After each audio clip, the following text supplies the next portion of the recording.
మనల్ని మనమే ఎక్కువ ప్రేమించుకుంటాం. దేవుని కంటే ఎక్కువగా మనల్ని ప్రేమిస్తాం మనం. వాస్తవం, అది ఒప్పుకోవాల్సిందే. కానీ అది క్షేమం కాదు. దేవుని కంటే మనం ఏది ఎక్కువగా ప్రేమించినా, దేన్ని ఎక్కువగా ప్రేమించినా అది మనకు దుఃఖాన్ని పుట్టిస్తుంది. అర్థమవుతుందా?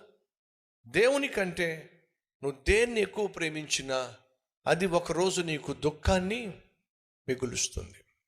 కొంతమంది తాము కలిగి ఉన్న అందాన్ని ప్రేమిస్తారు. అస్తమాను వెళ్ళి అద్దం ముందు చూసుకుంటారు.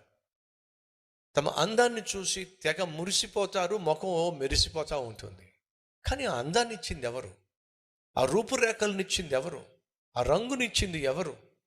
దేవుడే కదండి. నిన్ను నీవు అద్దంలో చూసుకున్నప్పుడు, సహోదరి సహోదరులు, దయచేసి మీ అద్దంలో చూసుకున్నప్పుడు తెగ మురిసిపోకండి. మీకు ఆ ఆకారాన్ని ఇచ్చినటువంటి ప్రభువును స్తుతించండి.